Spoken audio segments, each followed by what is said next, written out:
이제 하나님 말씀 함께 찾도록 하겠습니다. 오늘 우리에게 주신 하나님 말씀 요한복음 5장 1절부터 18절까지의 말씀입니다. 신약성경 149면 요한복음 5장 1절부터 18절까지의 말씀 제가 봉독합니다. 그 후에 유대인의 명절이 되어 예수께서 예루살렘에 올라가시니라. 예루살렘에 있는 양문 곁에 히브리 말로 베데스다라 하는 못이 있는데 거기 행각 5이 있고 그 안에 많은 병자, 맹인, 다리 저는 사람, 혈기 마른 사람들이 누워 물의 움직임을 기다리니 이는 천사가 가끔 못에 내려와 물을 움직이게 하는데 움직인 후에 먼저 들어가는 자는 어떤 병에 걸렸든지 낫게 되밀어라. 거기에 38해 된 병자가 있더라. 예수께서 그 누운 것을 보시고 병이 벌써 오래된 줄 아시고 이르시되 내가 낫고자 하느냐. 병자가 대답하되 주여 물이 움직일 때에 나를 못에 넣어주는 사람이 없어 내가 가는 동안에 다른 사람이 먼저 내려가나이다. 예수께서 이르시되 일어나 내 자리를 들고 걸어가라 하시니 그 사람이 곧 나아서 자리를 들고 걸어가니라. 이날은 안식일이니 유대인들이 병 나은 사람에게 이르되 안식일인데 내가 자리를 들고 가는 것이 옳지 아니하니라.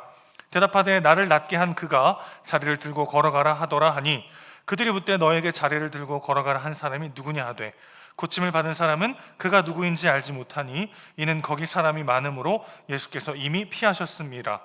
그 후에 예수께서 성전에서 그 사람을 만나 이르시되 보라 내가 나았으니 더 심한 것이 생기지 않게 다시는 죄를 범하지 말라 하시니 그 사람이 유대인들에게 가서 자기를 고친 이는 예수라 하니라.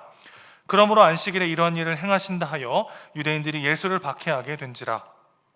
예수께서 그들에게 이르시되 내 아버지께서 이제까지 일하시니 나도 일한다 하시매 유대인들이 이로 말미암아 더욱 예수를 죽이고자 하니 이는 안식일을 범한 뿐만 아니라 하나님을 자기의 친아버지라 하여 자기를 하나님과 동등으로 삼음이로라. 아멘. 예수님께서 유대인의 명절이 되어서 예루살렘에 올라가십니다. 유대인 남자들은 1년에 최소한 3번 예루살렘에 있는 성전에 갔어야만 했는데요. 무교절, 칠칠절, 수장절 이 세 절기에 예루살렘 성전을 방문해야 했습니다. 특별히 무교절은요 6월절과 연결이 되어 있는 절기인데 첫날 6월절을 지키고 나머지 7일 동안 무교절 절기를 지키면서 이 8일 동안을 6월절 절기, 무교절 절기라고 이렇게 부르곤 했어요. 자신이 살고 있던 지역에서 이제 보통 예루살렘 성전까지 양이나 소나 염소 같은 짐승들을 이제 가지고 가니까 예루살렘까지 긴 여행이 되기도 했을 것입니다. 누군가는 예루살렘이나 혹은 예루살렘 근처에 사는 사람들은 상관없지만 먼 지방에 사는 사람들 같은 경우에는 긴 여행을 하다 보면 짐승들이 막 많이 흙도 묻고 많이 더럽혀질 수 있죠. 그래서 그 짐승들이 들어가는 예루살렘의 양문이라는 곳이 있었는데 말 그대로 쉽 게이트입니다. 양들이 지나가는 제사할 때 쓰는 제물들이 지나가는 그런 문을 양문이라고 했는데 그 양문에 들어가기 전에 그 곁에서 그 짐승들을 씻어낼 수 있는 연못가가 있었다는 거죠. 그런데 이 연못은 본래 기원전 2세기에 성전에 물을 공급하기 위한 목적으로 만들어졌다고 합니다. 그러다가 점차 유대인들이 제사를 드리기 위해서 성전으로 올 때 아까 말씀드렸듯이 그 희생 양이라든지 짐승들을 씻어내는 장소로 사용되곤 했다는 거죠. 그런데 예수님께서 지금 예루살렘에 올라가시던 이때쯤 되면 상황이 많이 달라졌습니다. 왜냐하면 이 종교 지도자들이 성전세를 내고 들어가서 장사꾼들에게 짐승을 사서 제사하도록 안내했기 때문이죠. 그러니까 처음에는 굉장히 편리했을 것 같아요. 먼 지방부터 짐승을 데려왔는데 오다가 조금 흠이 나기도 하면은 하나님께 바칠 수 없었습니다.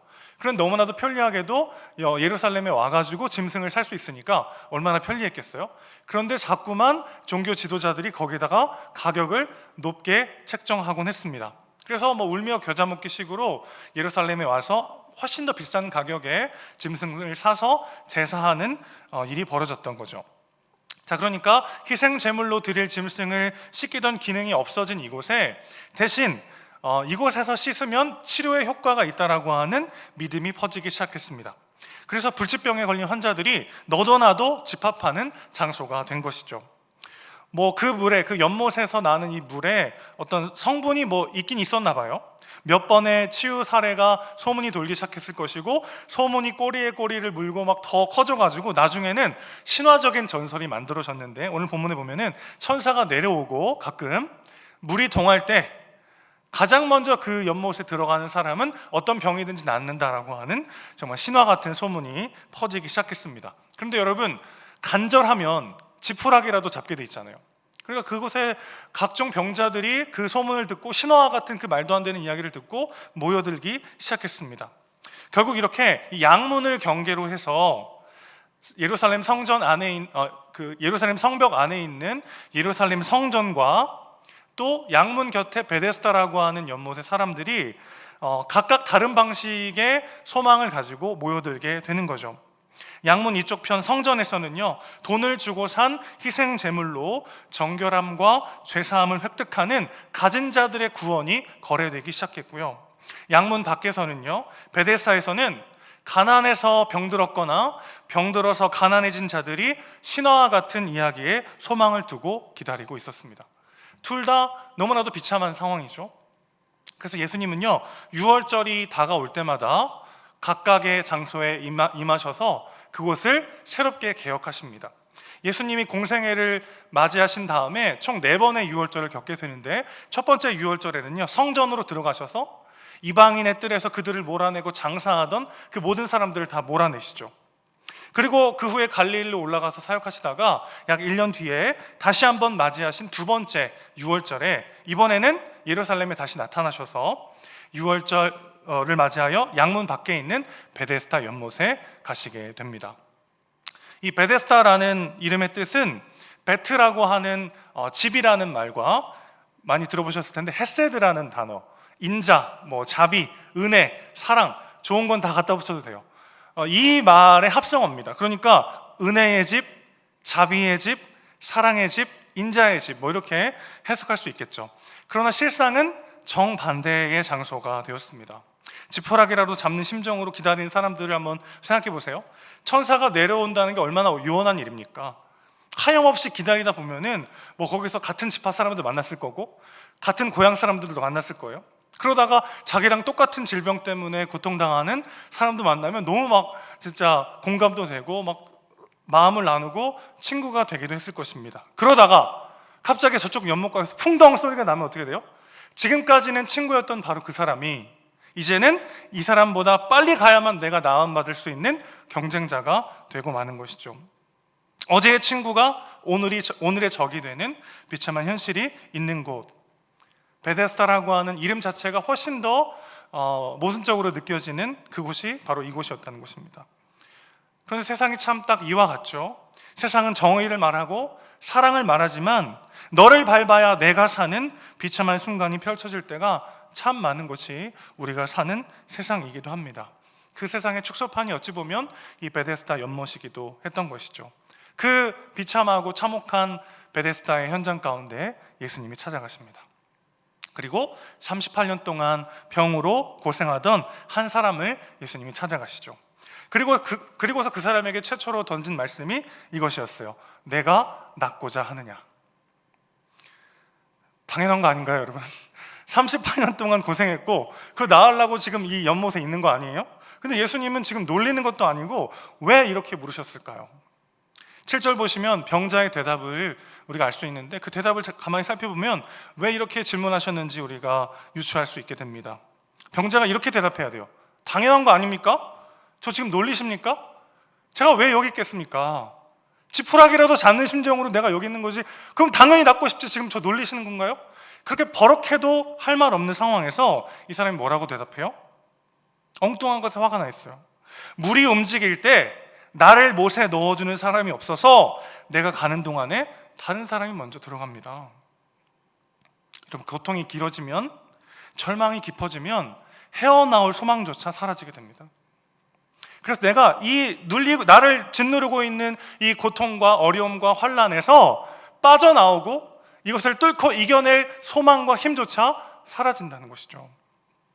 태국이나 캄보디아에 가면 코끼리 관광이 유명하다고 해요. 그런데 이 덩치가 아주 크고 힘이 엄청나게 센 코끼리들을 묶어두는 방법이 뭐냐면요, 기둥에 작은 끈 하나 묶어두는 게 전부라고 합니다. 그냥 코끼리가 발로 밟아버리면 기둥 그냥 부러질 수 있는 그런 상황인데 그 기둥에다가 작은 끈 하나 연결해 놓으면 이 코끼리들이 움직이질 못한다는 거예요. 왜 그런가 보니까 어릴 때부터 그 기둥에 똑같은 끈으로 묶여 두었기 때문에 이제 그 줄을 힘이 세지고 다 자라가지고 언제든지 그 줄을 끊어버릴 수 있음에도 불구하고 끊어내지 못한다는 거예요. 뼛속까지 세뇌된 무기력과 포기가 그들을 사로잡고 있기 때문에 그것이면 충분하다는 것입니다. 예수님은 38년 된 병자에게 오셔서 가장 먼저 이 마음을 치유해 주시고 싶으셨는지도 모르겠어요. 저는 고3 때 허리 수술을 한 적이 있습니다. 그래서 가지고 있던 꿈이 산산조각 나고 그때부터 엄청나게 큰 절망과 패배감 속에 20대 초반과 중반을 보냈던 것 같아요. 내 인생은 이제 끝났다. 역시 나는 안 되는구나. 그래서 다시 일어설 수 있다라는 생각조차 못하게 됐던 것 같아요.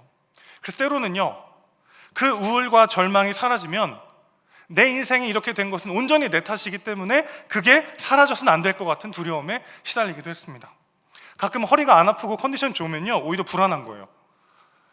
그럼 내 인생이 이렇게 된 거는 내 탓인가? 그래서 끊임없이 무언가 상황, 현실, 다른 사람을 계속해서 탓하지 않으면, 비난하지 않으면 안 되는 그러한 패배감과 두려움이 제 안에 있었습니다. 여러분 어떠신가요? 우리 과거의 어떤 경험들, 상처와 아픔, 실패, 결핍, 그것들이 우리 안에 나도 모르게 새겨놓은 그 절망과 패배감, 예수님 바로 그것부터 씻어내기 원하신다는 것입니다. 아무도 나를 사랑하지 않아. 나는 할 수 없어. 난 여기까지야. 이 문제는 아무도 해결할 수 없어. 그런 패배감이 나를 짓누를 때 우리는 다시 예수를 바라봐야 하는 것이죠. 긍정적인 태도, 적극적인 사고방식을 가지라는 말이 아닙니다. 실패하고 넘어지고 망가진 내 인생에 오셔서 손을 내미시고 그런 나이기 때문에 감당할 수 있는 사명의 자리로 부르시는 예수님의 그 부르심에 응답하라는 말입니다.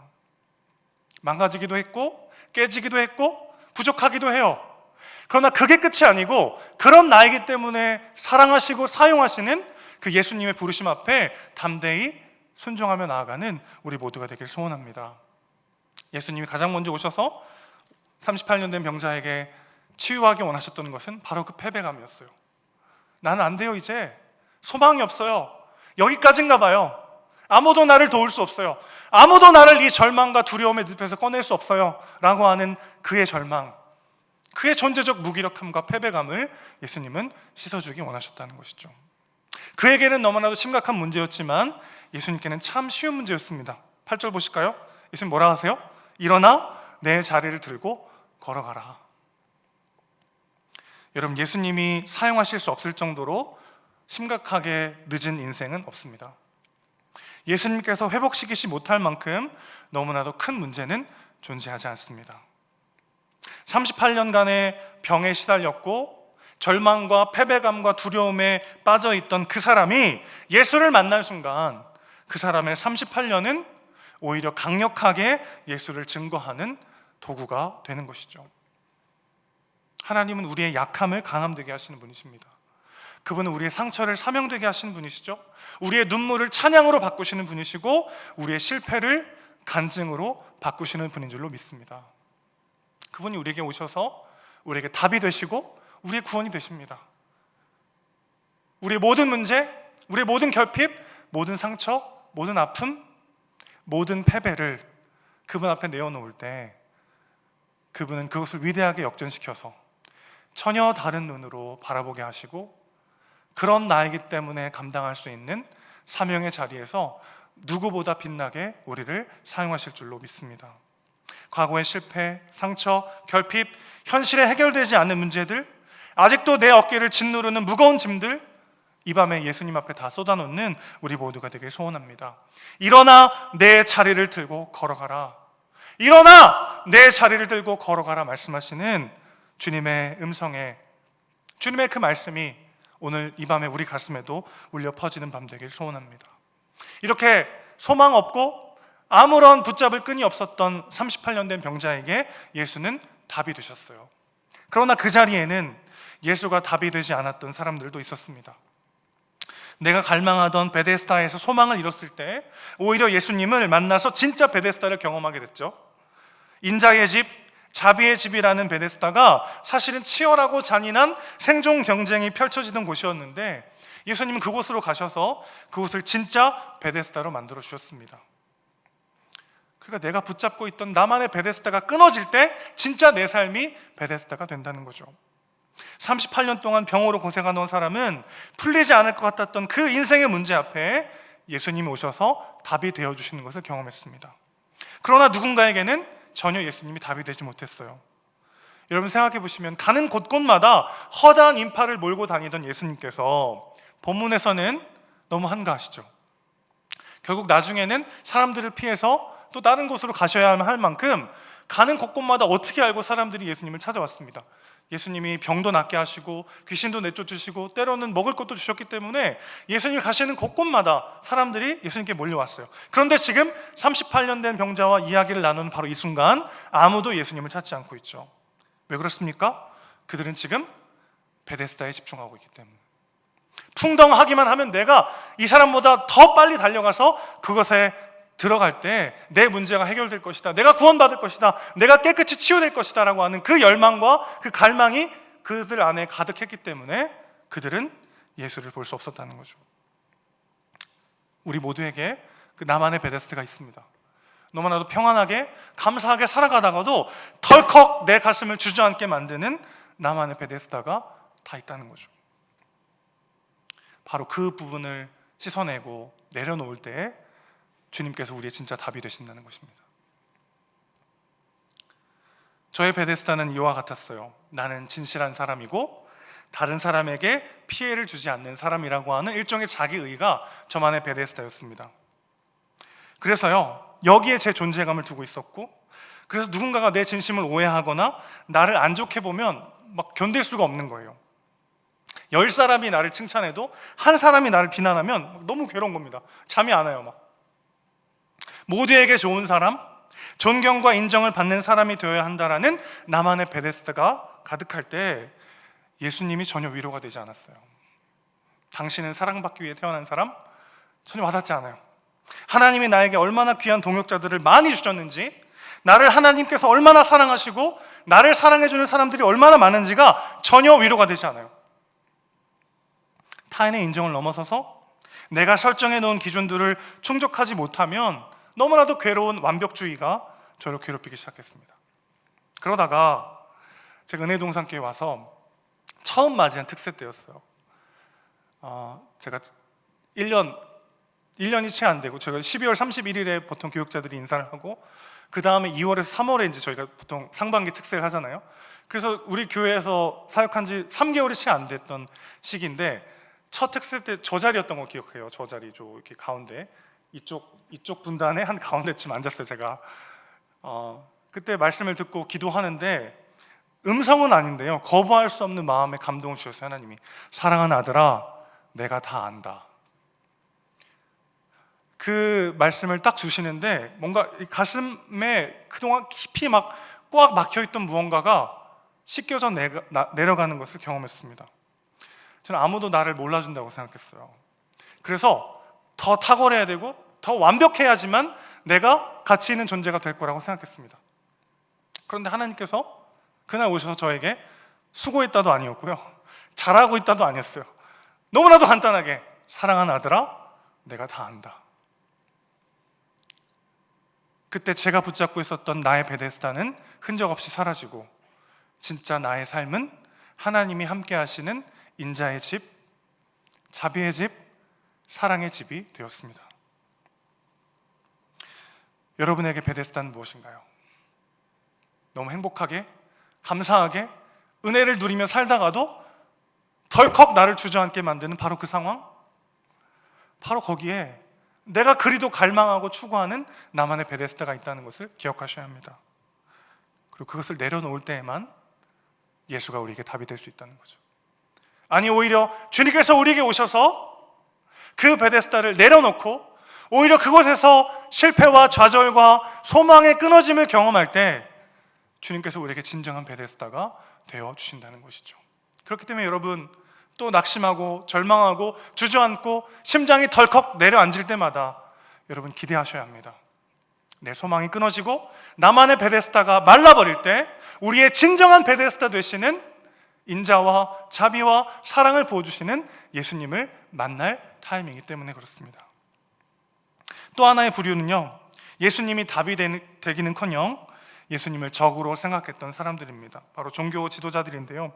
그렇게 예수님께서 38년 동안 병에 시달리다가 이제 고쳐주셔서 일어나 걷게 된 사람을 만나자마자 그들이 뭐라고 말하냐면, 왜 안식일에 일합니까?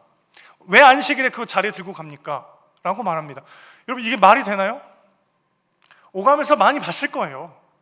38년 동안 베데스다 연못에 있었는지는 모르겠지만 그 양문에 늘 진짜 그 자리에 있는 그 사람, 왜 몰랐겠습니까, 사실. 그런데 그 사람을 보자마자 유대인들의 마음에 어떤 마음이 들었어요? 왜 안식을 지키지 않습니까? 이게 정말 말할 수 없는 냉혹함 어디서 오는 겁니까, 여러분? 너무 잔인하잖아요. 아니, 한 사람이 38년이나 고생하다가, 고생도 아니죠, 이건 죽음을 경험하는 절망 속에서 이제 막 건짐받았는데 그 사람을 보고 하는 말이 뭐예요? 왜 자리 들고 걸어가냐? 왜 안식일에 일하냐? 어떻게 이게 가능하죠? 안식일에 일하지 말라라는 계명이 어떻게 나왔냐면, 사실은 안식일에 일하지 말라라고 하는 이 율법의 말씀을 어떻게 적용할 것인가, 구체적으로 어떻게 적용해서 신실하게 지킬 것인가, 이런 마음으로 바리새인들과 서기관들이 연구하고 가르치면서 일종의 규례들이 생겨났어요. 그런데 점점 그 순수했던 마음은 사라지고 이것 자체가 그들의 권력이 됩니다. 옳고 그름을 판단하고 그 잣대로 인해서 누군가를 정죄하는 힘이 그들에게 주어지면서 백성들은 그들의 말에 귀를 기울여야 됐고 그들의 가르침을 따라했어요. 이게 그들에게 권력이 되고 돈이 되고 무엇보다 그것 자체가 그들의 존재감의 근원이 되었습니다. 그들의 율법 적용에 대한 신념이 곧 그들 자신 되었어요. 그러니까 율법을 어기는, 좀 더 정확하게 말하면 율법에 자신들이 믿고 따르는 전통을, 율법의 조항을 어기는 것은 자기들을 향한 공격이라고 그들은 믿기 시작했습니다. 그러니까 예수님의 이 고백이 너무 황당을 넘어 분노를 자아내는 거죠. 17절 보시면 예수님 뭐라고 말씀하세요? 왜 안식일에 일하게 시키냐 했더니 뭐라고 말씀하세요? 아버지께서 일하시니 나도 일한다.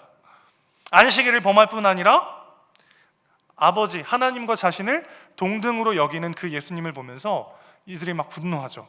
그런데 그들이 진짜 분노했던 건 뭘까요? 사실 그들의 기득권을 예수께서 사정없이 흔들어 대심이 그들에게 분노가 되었고, 그들이 중요하게 생각하는 율법 준수의 신념 자체를 예수님이 거절하셨기 때문에 오는 분노인 거죠. 사실 안식일에도 하나님이 일하신다고 말씀하십니다. 예수님이 아버지께서 일하신다. 여러분, 안식일에 하나님 일하시나요? 일하십니다. 어떤 일 하시죠? 생명을 살리는 일을 하세요.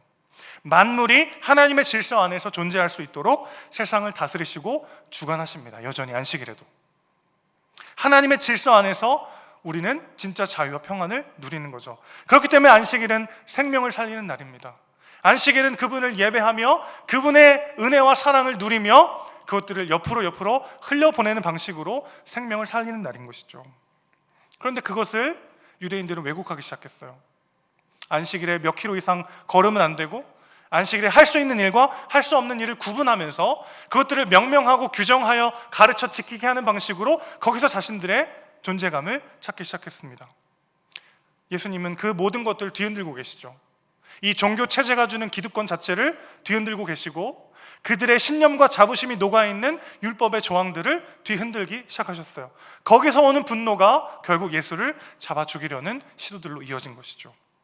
말씀을 정리해 볼게요. 여러분, 내가 베데스다 연못가에 있는 죄인처럼, 병자처럼 은혜와 감사와 기쁨을 일순간에 상실해버리고 덜컥 주저앉아 있을 때, 소망이 끊어지고 내 앞에 아무런 기쁨과 영광이 없는 것 같은 그런 상황 속에서 오히려 예수님은 우리에게 답이 되신다는 거죠. 반대로 내가 너무나도 강력하게 갈망하며 붙잡고 있는 나만의 베데스다가 있을 때 예수님을 바라볼 수 없다는 것입니다. 또 무엇이었어요? 내가 아주 중요하게 생각하는 나의 기득권과 나의 신념이요. 처음에는 열심이었고 처음에는 하나님을 향한 사랑이었는데 나도 모르게 그것 자체에 내 존재감이 실리고, 그래서 이 신념 자체가 내가 되는, 나의 기득권과 내가 중요하게 붙잡고 있는 나만의 신념이 나를 가득 채울 때 사실은 예수님이 답이 되기는커녕 나의 적이 될 수가 있다는 것이죠. 이 모든 것들, 내가 붙잡고 있는 나만의 소망, 나만의 만족, 나만의 베데스다를 내려놓는 것, 절대 내려놓을 수 없을 것 같았던 나만의 신념과 나만의 가치, 그런 것들이 가득할 때 예수님은 답이 되기보다는 적이 되실 때가 많다는 것입니다. 그것을 내려놓는다는 건 정말 어려운 일이죠. 내가 없어지는 것 같은, 마음이 깨지는 너무나도 고통스러운 일입니다. 그런데 바로 그 깨진 마음에 은혜가 임한다는 것을 기억해야 합니다. 오히려 내가 더욱더 완고하고 무엇 하나 고통스럽고 괴로울 일 없이 그냥 막연하게 행복하고 만족하며 살아가고 있다면 사실 내가 정말 말씀 앞에 나 자신을 깨어 주님께 내어드리고 있는가, 우린 돌아봐야 되는 것이죠. 예수님을 따라간다는 건 참으로 고통스러운 일입니다. 어떤 면에선 내가 가지고 있는 나만의 가치관, 나만의 신념, 나만의 경험, 내가 붙잡고 있는, 내가 너무나도 갈망하고 있는 나만의 무언가를 끊임없이 내려놓아야 하는, 끊임없이 그것 말고 주님께서 바라보라 하시는 새로운 가치와 새로운